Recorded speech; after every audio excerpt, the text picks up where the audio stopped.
commercial you won't be seeing during this year's Super Bowl is an ad by gun manufacturer Daniel Defense. The NFL banned it, claiming it violates its policy.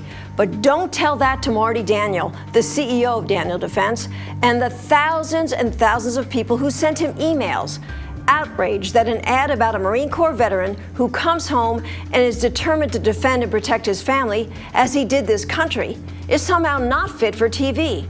We went to Georgia, toured the Daniel Defense manufacturing facilities in that state and in South Carolina, and talked to a 72-year-old woman who told me she's not much on sending emails, but this time was different. She's furious about the ad being rejected and wanted Daniel Defense to know that the AR-15 she owns, made by them, is the only gun she'd own for self-protection. I'm very proud that I have the AR-15, and I just wanted Daniel Defense to know that I supported their right to have this ad run, so I fired off an email. As a widowed 72-year-old, the refusal of the NFL to run your ad is another attempt to chip away at our liberty. It's been a long road getting here, and a lot has changed since I got back. It's censorship, it's political correctness run amok. Something as simple as serving your country gives you a big pride. Coming home and he's trying to defend his family, and they still don't run it. Now this is the center of my world, and my family's safety is my highest priority. Was there some kind of policy they said you violated? No, the NFL, they have a set of rules that the Fox affiliate gave to us because the Fox people are in charge of the marketing. And we worked inside of the set of rules. You cannot show a gun, cannot show guns being used. And you even said, hey, we'll take our logo out of there. Yeah, come on, man, let's work together. But we still got turned down. I contacted Fox in Atlanta in December, and Lynn Overstreet, the vice president and regional sales manager, refused my request for an interview. But I did obtain these emails from Daniel Defense that were sent to Fox back in November. Jordan Hunter, marketing director at Daniel Defense, asks, was the decision made by the NFL or Fox? Who is the one making the call? And Lynn Overstreet responds, it's the NFL's call and not our station group. And she makes clear that, quote, firearms, ammunition, or other weapons, unquote, is a prohibited category by the NFL. I am responsible for their protection, and no one has the right to tell me how to defend them. I'm baffled by that. I mean, the NFL's American. You should worry less about selling beer and more about selling the American dream and the American lifestyle. To me personally, it's a slap in the face. To us, the fans, the company itself, the employees. What the NFL did was a violation of not only the First Amendment, but also of the Second Amendment. They just fumbled the ball, but it backfired on them. And this censorship is just a symptom of the attempt to silence gun owners and to deter gun buying. But the opposite of that is actually happening.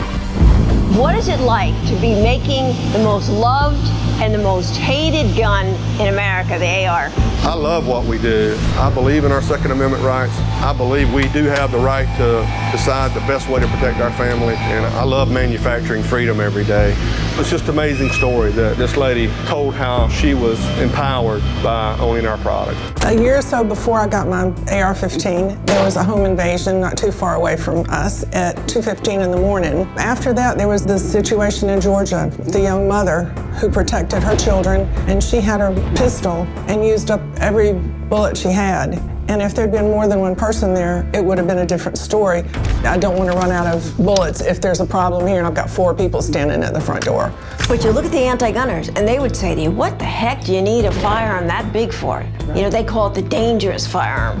The AR-15 is not a scary gun, and it is not an assault weapon. It's a rifle. And I do have a pistol. I prefer the AR-15. It's accurate, it's not heavy. I'm confident that if I've got a 30-round magazine, that I would be able to take care of business. And if there's bad guys there, they'd be laying on their floor with their hands across their head while I'm looking at them with my AR-15 saying, don't move because the cops are on their way. There's a lot of bad stuff that can happen in 10 minutes. I've chosen the most effective tool for the job. Daniel Defense. Defending your nation, defending your home. Our goal is not to make NFL look bad or to make Fox look bad. Our goal is to start a conversation that says, how can we talk about our Second Amendment rights?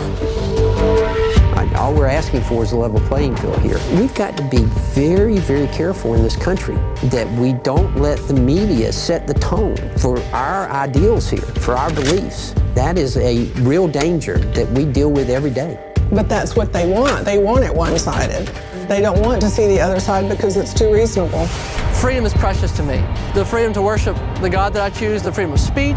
There is this agenda behind that whereby conservative ideologies are now being, I believe, discriminated against. There's selective censorship. I'd like to know the man that made that decision and stand here right now and talk to him. It seems like we have no rights because somebody else is all powerful. And this is a good example with the NFL. The big hypocrisy is that on all of the mainstream medias, they allow guns to be used in their TV shows, in their movies, in their video games, and they're used for illegal and evil purposes, but they're not allowing us to advertise our product for good purposes and legal purposes, for competition shooting, for target shooting, for hunting, for self-defense.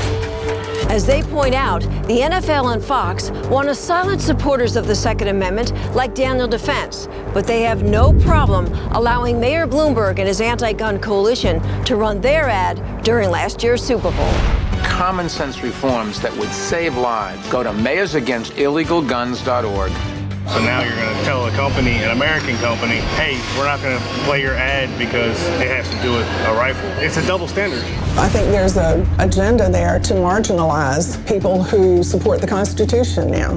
Do you think the NFL has any clue what Daniel Defense is all about? I don't think they have a clue. If they were to come down here, if they were to tour this plant, talk with these people, then I think they'd have a whole different attitude about it. How many NRA members, how many gun-toting legal folks here that have weapons watch football?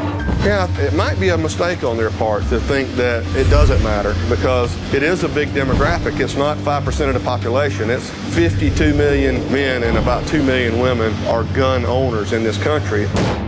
I bet if you were to poll the NFL players and the fans, the vast majority of them own guns and feel like they have a right to have those guns. You cannot have the First Amendment without the Second Amendment. I'm a firm believer in that. I'm very proud to work here.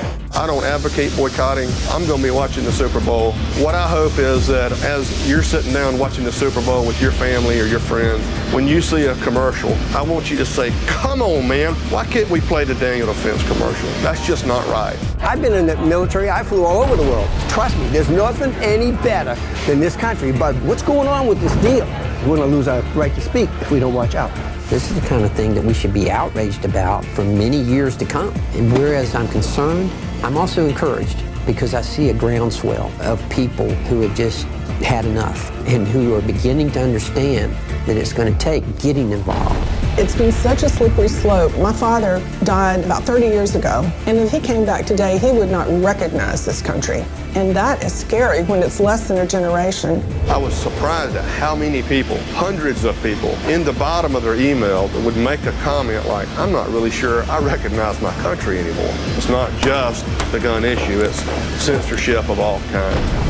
If our forefathers were here and witnessed this now, I can only imagine they're just rolling over in their graves right now. I'm throwing a challenge flag. They should overturn the ruling. Look at the evidence that this was a bad call.